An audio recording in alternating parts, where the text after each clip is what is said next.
Hello కీర్తన గారు. Hi అండి. So మనం పల్లెటూళ్ళలో ఎక్కువ ఈ గట్టు పంచాయతీలు అంటే పొలానికి వెళ్ళే దారి ఇవ్వకపోవడం ఇలాంటివి చూస్తూ ఉంటాం.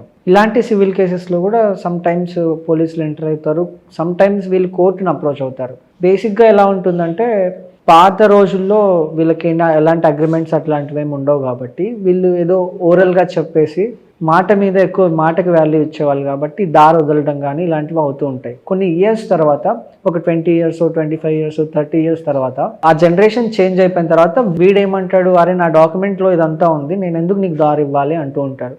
ఇలాంటి సమస్యలను ఎలా పరిష్కరించాలండి? ఆ ల్యాండ్కి అదొకటే దారి ఉంటే అవతల వాడు వెళ్ళనివ్వకపోతే స్టిల్ మీకు రైట్ ఉంటుంది. దాన్నే ఈజ్మెంటరీ రైట్స్ అంటారు. అంటే నా ల్యాండ్కి నా రైట్సేగా, అంటే నా ల్యాండ్కి దాని మీద ఉన్న రైట్స్ నాకు ఉంటాయి న్యాచురలీ. కానీ నా ల్యాండ్కి ఏదైతే దారి ఉంటుందో అదొకటే దారి కనుక ఉంటే దెన్ ఈజ్మెంటరీ రైట్స్ ఉంటాయి. దాని మీద దారి ఆ ల్యాండ్ని యూజ్ చేసుకునే రైట్స్ నాకు ఉంటాయి. నేను కోర్టులో వేసుకోవచ్చు తిని ఇట్లా చేస్తున్నాడు అనేసి. బట్ అగైన్ అన్ఫార్చునేట్లీ టైం పడుతుంది, బాగా టైం టేకింగ్ అండి. ఓకే, అంటే సివిల్ కేసెస్లో కొన్నిసార్లు ఉమెన్స్ ఎంటర్ అయ్యి ఇప్పుడు సమ్ టైమ్స్ పొలాల దగ్గర ఏదైనా గొడవ జరిగినప్పుడు ఉమెన్స్ సడన్గా ఎంటర్ అయ్యి నన్ను రేప్ కేసు చేశాడు, రేప్ చేశాడు, నన్ను కొట్టాడు, తిట్టారు అని చెప్పేసి కేసెస్ పెడుతూ ఉంటారు. అప్పుడు అది క్రిమినల్ కేసుగా కన్వర్ట్ అవుతుంది. దెన్ పోలీసులు ఎంటర్ అవుతారు. బట్ అది ఫాల్స్ కేస్. దీన్ని ఎలా ఎదుర్కోవాలండి? సివిల్ కేసెస్లో పొలాల మధ్య ఆర్ ఎనీ ల్యాండ్ ఇష్యూస్ జరుగుతున్నప్పుడు ఇట్లా ఉమెన్ నా మీద రేప్ కేసు పెట్టాడని చెప్పి వెళ్ళి వాళ్ళకి కావాల్సిన డిమాండ్స్ పూర్తి చేసుకోవడం కోసం పోలీస్ స్టేషన్కి వెళ్ళి కేసులు పెడతారు అని అంటున్నారు. నేను చూసిన రియల్ ఎక్స్పీరియన్సెస్లో అలాంటి వాళ్ళు ఉన్నారు. అలాంటి కేసుల నుంచి అంటే విక్టిమ్ అవ్వకుండా వాళ్ళని వాళ్ళు కాపాడుకోగలిగారు. కానీ not only women, even men కూడా when it comes to land issues వీళ్ళు కూడా ఫాల్స్ కేసెస్ పెడుతూ ఉంటారు. ఏంటంటే ఇప్పుడు నాకు అమ్మాల్సిన ల్యాండ్ నాకేమో మాట చెప్పాడు, నేను లేట్ చేసి డెసిషన్ తీసుకోలేదు, కానీ ఇంకొకటికి ఈ లోపు అగ్రిమెంట్ రాసుకున్నారు బికాజ్ నా మీద ఇంకా నమ్మకం లేదు కాబట్టి. కానీ ఆ ల్యాండ్ వాల్యూ ఏమో పెరుగుతుంది.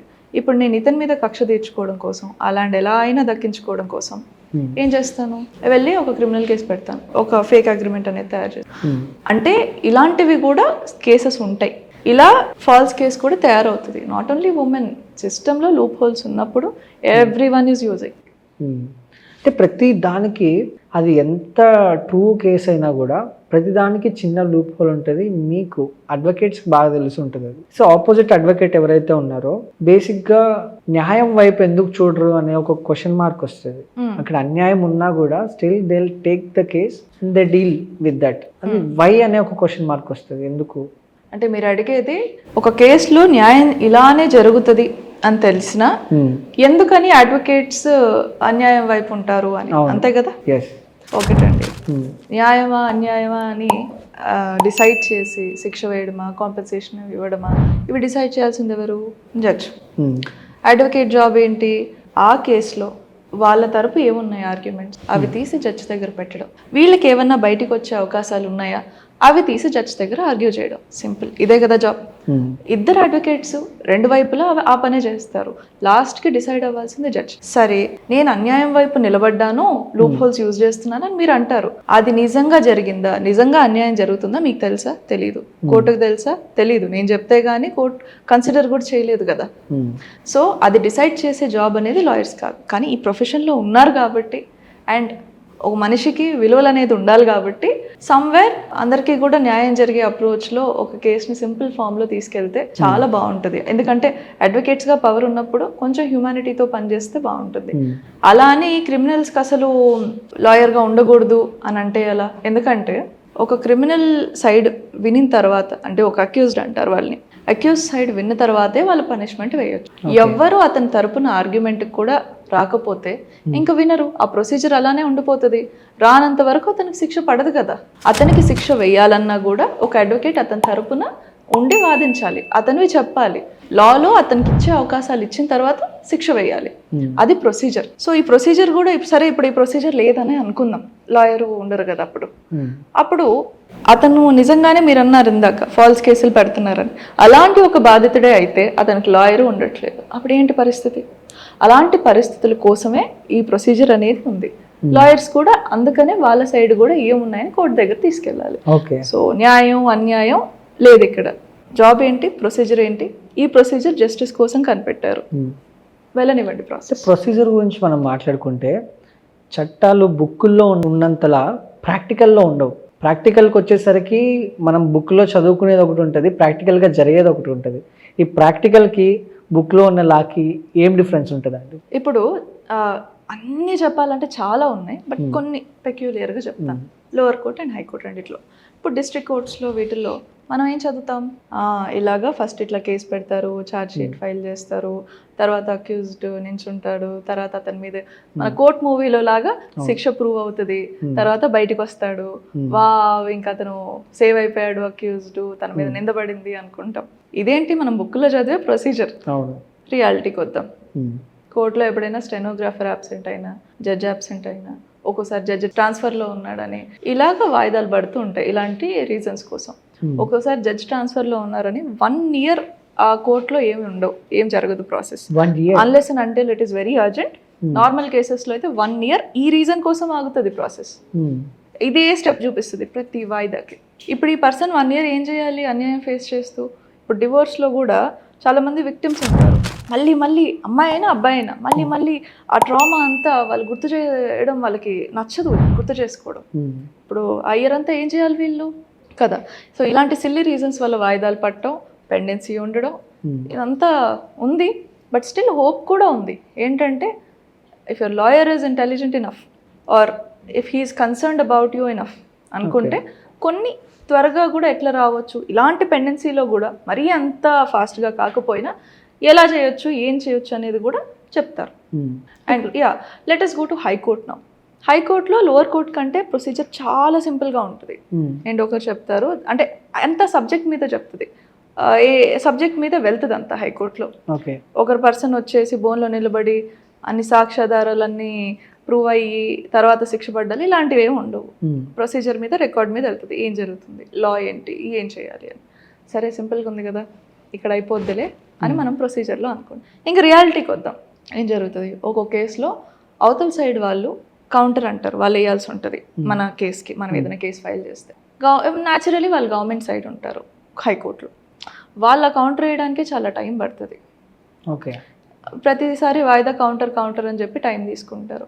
జెన్యున్గా టైం తీసుకుంటే ఫైన్, బట్ కొన్ని కేసుల్లో 10 సార్లు అడుగుతారు ఆ టైం.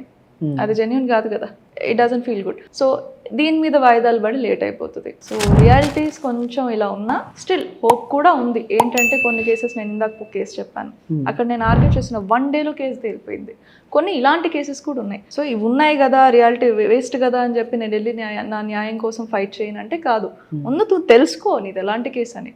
తొందరగా అయిపోయేదా, లేట్గా అయిపోయేదా, ఏమైనా చేయగలమా, చేయగలిగితే లాయర్ చెప్తారు వెళ్ళి చెయ్యి, లేదంటే సరే ఇంత ఉంది కదా, now you decide on your priorities. Time నీ ప్రయారిటీయా, లేకపోతే నీకు మూవ్ ఆన్ అవ్వడం నీ ప్రయారిటీయా అని అప్పుడు డెసిషన్ తీసుకో. కానీ ఏళ్ళ కొద్దీ ఇంజస్టిస్ ఫేస్ చేసే అవసరం కూడా లేదు. కాకపోతే ఇక్కడ ఒక్క విషయం ఎన్ష్యూర్ చేయాల్సింది ఏంటంటే డాక్టర్స్, లాయర్స్ వీటన్నిటిలో న్యాచురల్గా అన్ని ప్రొఫెషన్స్లో ఉన్నట్టే మా ప్రొఫెషన్స్లో కూడా ఉంటారు కదా. మా ప్రొఫెషన్లో కూడా ఇప్పుడు కొంతమంది సెల్ఫిష్గా ఉండే వాళ్ళు ఉంటారు, అబద్ధాలు చెప్పే వాళ్ళు ఉంటారు, ఫ్రాడ్స్ చేసే వాళ్ళు ఉంటారు లాయర్స్లో కూడా. కోర్టులో అలా కోర్టు మూవీ సీన్లో కూడా కొన్నిసార్లు ఈ కేసుని తప్పుదో పట్టించే ఉంటారు కదా అంటారని చెప్తారు. కొంతమంది వాళ్ళ క్లయింట్స్నే మోసం చేసే లాయర్స్ కూడా ఉంటారు. కాబట్టి లాయర్ని చూస్ చేసుకోవడంలో కొంచెం వర్క్ అనేది పుట్టిన చేయాలి. చేసి అక్కడ కొంచెం బెటర్గా చూస్ చేసుకున్నాం, కొంచెం ఆనెస్ట్గా ఉండే వాళ్ళని చేసుకున్నామంటే ఇంకా హ్యాపీగా నిద్రపోవచ్చు, వాళ్ళు చేస్తారు. సో మీరు లాట్ ఆఫ్ అవేర్నెస్ క్రియేట్ చేస్తున్నారు జనాల కోసం.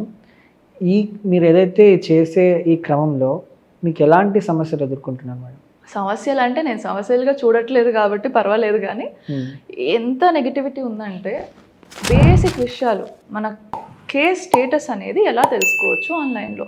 ఈ యాప్ అనేది ఈ కోర్ట్స్ యాప్లో చూస్తారు. అది ఈ యాప్ ఎందుకు కనిపెట్టారు, పబ్లిక్ కోసమే కదా, అందరూ చూడాలని.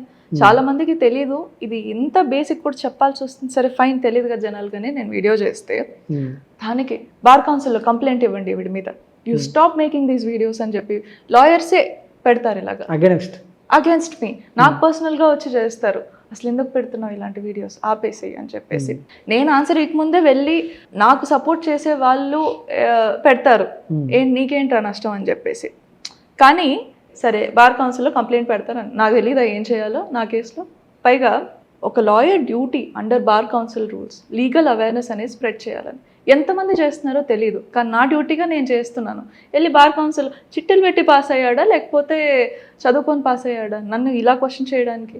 So of course I ignore all of that because అతను ఫ్రీగా ఉండే అన్ని నెగిటివిటీ స్ప్రెడ్ చేస్తున్నాడు. బట్ నాకు అది వెళ్ళి చూసే అంత టైం కూడా దొరకదు. I have a lot of good work to do. Okay, ఇలాంటివి ఉంటాయి. అండ్ మ్యాక్సిమం ఇలాంటివి. అలానే లాయర్స్ అందరూ అగేన్స్ట్గా ఉన్నానని చెప్పరు, ఉన్నారు అని చెప్పను. బికాస్ చాలామంది గుడ్ లాయర్స్ కూడా ఉన్నారు. ఏంటి డైలీ మేడం మీ దగ్గర ఇది నేర్చుకుంటాను, నేను జాయిన్ అవుతాను. సరే ఇది పక్కన పెడదాం. చాలా ఏజ్డ్ లాయర్స్ కూడా ఉన్నారు, సీనియర్ లాయర్స్ కూడా. They message you're doing a great job, యాక్చువల్గా ఇది నేను ఇప్పుడే తెలుసుకున్నాను, యూ కీప్ డూయింగ్ దిస్ అని.